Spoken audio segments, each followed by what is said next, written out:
Hello everyone, today we're going to be looking at one of my favorite Raf Simons collections, Spring-Summer 2004 May the Circle Be Unbroken. This collection is often overlooked, but it was actually a huge turning point in Raf's career, with a huge shift coming not just aesthetically but also to the tone of the brand. It also changed how people viewed him as a designer and helped him a lot in landing his role with Jill Sander in 2005. This is Raf's second take at a nature-themed collection, but this time being in a much lighter tone than his previous Virginia Creeper collection. Coming off previous collections like Consumed and Closer, and really all his collections in general, we saw a more introspective view on youth culture rather than the more traditional punk and angsty way that Raf represents it. That said, we still have the classical Raf DNA with striking graphics made in tandem with Peter de Potter, but this time it's mixed with more minimalistic design and effortless silhouettes. This minimalism would be a huge aspect of his design language at his time at Jill Sander, and this collection definitely helped him land that role. At its core, May the Circle Be Unbroken is a collection about the shared human desire for enlightenment, as well as the cyclical nature of the universe in general, all with 60s youth culture undertones. I know that was a mouthful, but it'll make more sense as we get on into the video. And anyways, let's get into the primary inspiration behind this collection, Herman Hesse's 1951 novel, Siddhartha. Taking place in ancient India, Siddhartha is the coming-of-age story of a boy searching for the Atman, which basically means his true inner self or enlightenment.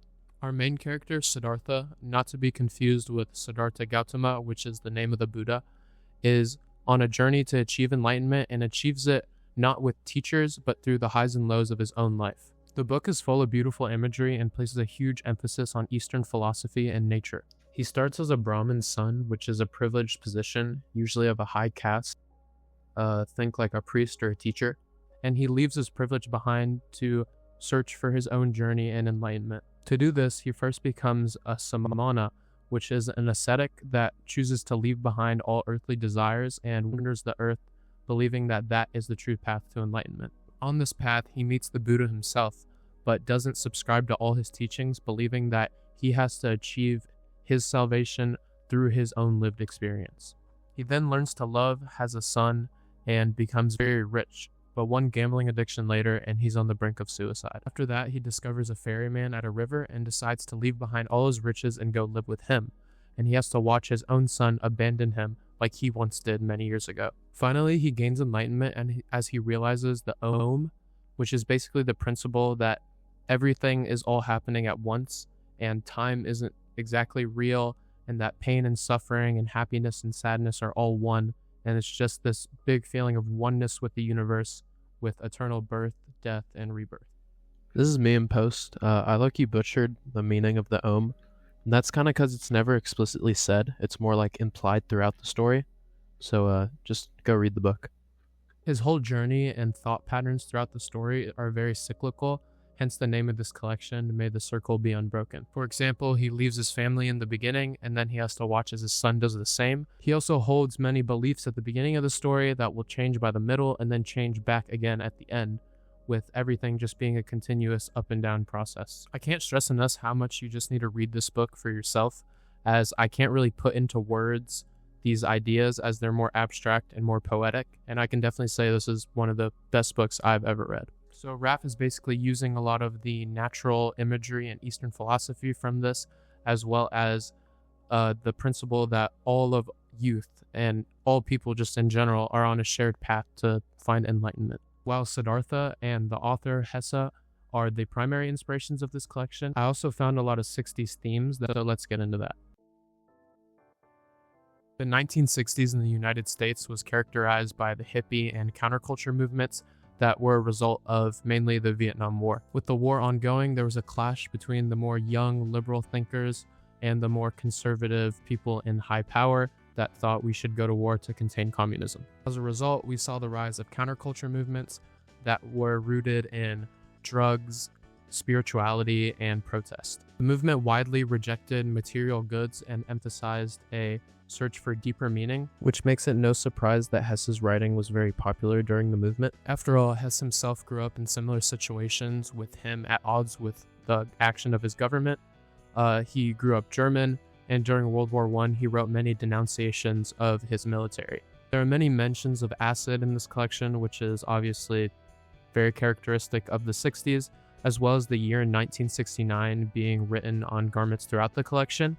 We also get references to songs that are referencing the Kent State shooting, which was a shooting taking place at a campus in Ohio in response to students protesting. In this collection, we see many religious themes, but they're never really tied to one religion in particular, with there being symbols from Gnosticism, Christianity, Buddhism, and Hinduism, as well as also references to astrology and Greek symbols. The inclusion of all these symbols, I think, is just trying to take away the emphasis from any specific religion and more comment on spirituality, which was very characteristic of the 60s as well. On that note, let's take a look at how some of these ideas are reflected in the clothing themselves. The show took place in Parc Flora de Paris, which was a public park and botanical garden in Paris. Raf's choice of locations are always very on theme, with the botanical garden being a perfect place for this nature-themed collection. Set up around the garden were a plethora of posters. Here we see various quotes from many of Hesse's works, such as Siddhartha, Steppenwolf, and Demian. We also see the year 1962, which is the year Hesse tragically passed away. We then see a collage of various graphics that are going to be featured throughout the collection. Here we see more graphics from the collection, with this one specifically saying Tin Omen. Tin Omen is a song by the band Skinny Puppy, which talked about the Tiananmen Square massacre in China and kind of paralleled it to what happened at Kent State as well as in My Lai. The latter two events both have to do with the Vietnam War and the 60s, further pushing that theme. Also, I feel justified in saying that this is a Skinny Puppy reference, as Raf used their music in his iconic Riot, Riot, Riot collection. We also see the words community, which was another huge aspect of the 60s, as well as this chrome tie-dye type of color, which was seen in a lot of their imagery as well.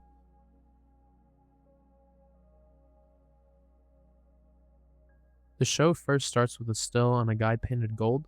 What this means, I don't really have any idea, but the lack of the shirt is very characteristic of something that the Samanas would do, where they wore very minimal clothing. On our first look, we get to see these two amazing pieces. First, these white pants with motifs that will persist throughout the collection. We also get this quote from Herman Hesse's Steppenwolf: "There is no reality except for the one contained within us. That is why so many people live such an unreal life. They take the images outside of them for reality and never allow the world within to assert itself." This just builds on the theme of introspection and self-discovery. We also see Daydream Nation, which is a reference to Sonic Youth album, and Axis could be a Jimi Hendrix reference, fitting the psychedelic and hippie themes. I mean, if you just look at this album cover, it's very on brand with the whole collection. This is the only picture I could find of this garment, with none being listed or even sold on the internet. It's so sad to see that so many of these pieces are lost to time, so I'm just going to have to go with what we have. We also see the words acid printed on it, which is very characteristic of the 60s and psychedelics and enlightenment in general. The top is a hoodie with a built-in handcrafted necklace that is made out of various stones. This is once again very reminiscent of jewelry worn by the Brahmins of the time of Siddhartha. This look is walked by Robbie Snelders, one of Raf's favorite models that he worked with for his whole career and influenced many of his collections. The second look, we see a long flowing knit sweater with a necklace of a literal tree branch. You can already see the naturalistic color palette and themes shining through, with white in particular being the most common color among Brahmins. Look 3, we see a top that has a built-in bag. Look 4, we see another built-in necklace, this time more apparent with it being secured by the chest. Also, it's kind of hard to see, but all the models walked barefoot, furthering the connection with nature. Look 5 is a standout with this beautiful blanket that's being worn as a cape. This blanket is amazing, with different patterns being stitched together and one of the collection's staple graphics in the middle. The composition is said to be a take on the Star Wars poster, but it's repurposed so much that it looks very different. On the left, we see Hesse's face, and to be honest, the rest of the images are pretty unknown. I've reverse searched images, searched Instagram and Tumblr as well, and made posts in the Raf Simons subreddit, but no one seems to know where they really come from. If anyone has any insight, please leave it in the comments. We also see the model wearing what seems to be some stone, maybe jade. The next model is also seen wearing a stone, this time being a clear crystal, possibly a nod to the tie between spirituality and crystals. Look 6, we see more flowy garments similar to the color that the Buddhist monks would wear. This model is also seen wearing many necklaces with symbolism from many cultures and religions. We see clear Buddhist or Hindu nods with the meditating man. Also, we see many Greek symbols with the omega, which symbolizes the end of something, tying back to the cyclical themes. We also see the uppercase letter of pi, which is the golden ratio, which plays into the theme of like sacred geometry. The measuring tool that's there could also be a reference to that. There's a continuation of the skull motif that could be a reference to Siddhartha's attempted suicide, and even symbols that I'm not sure exist with that cross question mark thing. I think it's less important what each symbol means on its own, and more what the symbols represent in general. Each icon has some deeper spiritual meaning that all convey this feeling of a search for enlightenment. Look 8 stays in the all-white color scheme, but this time with a bomber jacket. This jacket has a labyrinth of different symbols detailed throughout, with the crescent and clouds feeling like nods to Eastern imagery, and the girl and building being more reminiscent of Roman or Greek imagery. The layout of this graphic is very reminiscent of the Kabbalistic tree of life, which is a symbol in Jewish mysticism which represents the structure of the universe, nature of good, and the path of spiritual development of the soul. This is very fitting with the themes of enlightenment and each person's journey to achieve it. We also get our first nod at the year of 1969, which could be a reference to many things, but I have 2 main guesses that make sense. First, it could symbolize the end of an era, with the 60s hippie movement not living on much past the 60s. Or it could be a reference to the Stonewall riots, which were protests for LGBTQ rights that are seen as a main catalyst for that movement. Throughout this collection, we see Raf experimenting with androgyny, with no clothes being very masculine or very feminine, as well as casting male and female models throughout. We will also later see references to gender symbols and how they are on a spectrum, as well as the use of rainbow coloring throughout the collection. Look 8 and 9 seem very simple, but really show how Raf pushed the boundaries of using minimalism in very casual garments, but being able to charge high prices and name them as high fashion. The back of the hoodie featured in Look 9 features the same graphics from the bomber, but this time in a hand-painted watercolor. Watercoloring was done on many pieces from this collection, and this is one of my personal grails, as it's pretty wearable and I really love the aesthetic of it. Look 11, we see this hoodie cape thing that further shows Raf's master of form and silhouette. Look 12, we see the return of the satchel shirt, this time with the model also sporting a rainbow necklace. On look 14, we see this cutoff hoodie. This seems to be one of Raf's favorite silhouettes, as he used it previously in spring-summer 2002, and he would go on to use it in the future in fall-winter 18. Look 17, we see a guy painted in silver with silver sweats, kind of reminding me of the Tin Man from Wizard of Oz. Look 18, we see this all-white leather jacket layered over this tank top. In this piece, we see a symbolic tree of words, starting with rhapsodies, then branching into ideas like silence, mind, sleep, theory, ego, meta, process, and balance. It reads like a map of consciousness, echoing Hesse's spiritual introspections that are all throughout his book, as well as also being very Jungian, which is a reference to the psychologist Carl Jung, which Hesse took a lot of inspiration from. One path moves from external sound into inner stillness and dream. Another travels through self-reflection and ego awareness towards transcendence and harmony.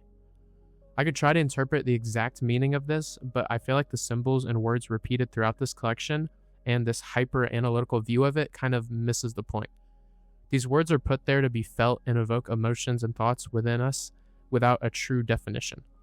This plays into the spiritual themes as well, as nothing is easy to really define and it's more poetic than scientific.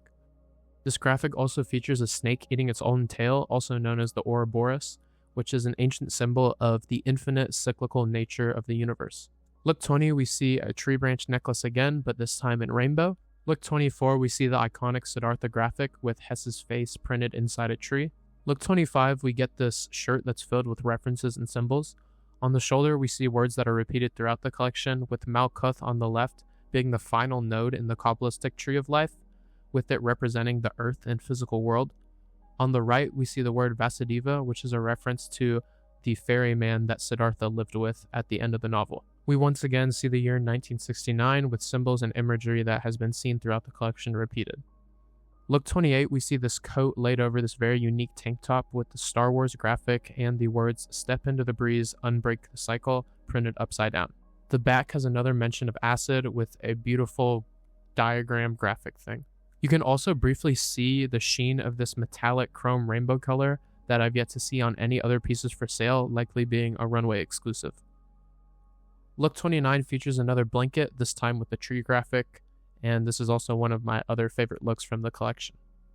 Look 30, we get this blue button-up with graphic embroidered, as well as another stone necklace. Look 32, we see these pants that have pieces of fabric sewn in on the front of them, once again being very reminiscent of the thrown together kind of effortless style of the ancient monks. 33, we see this grail of a coat that's filled with many quotes, 3 of which I'll go over as I feel like they hold some significance to the themes of this collection. We are sun and moon, dear friend. We are sea and land. It is not our purpose to become each other. It is to recognize each other, to learn to see the other and honor him for what he is. This captures the spirit of tolerance and mutual respect between genders, between religions, and between worldviews. The casting of both male and female models, the fluid silhouettes, the rainbow accents, and the mix of symbolism from Islam, Judaism, Buddhism, Christianity, and Hinduism. They all point to the same idea. We don't need to erase our differences to be united. We just have to understand that they're complementary to each other and we're all on the same spiritual journey. The next one, quote, every age has its own character. Human life is reduced to real suffering when 2 ages, 2 cultures, and religions overlap.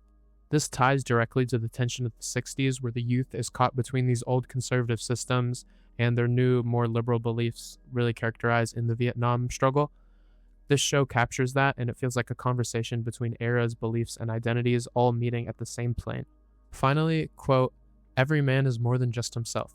He also represents the unique and very special and always significant and remarkable point at which the world's phenomena intersect. Only once in this way and never again. That is why every man's story is important, eternal, sacred. That is why every man, as long as he lives and fulfills the will of nature, is wondrous and worthy of consideration.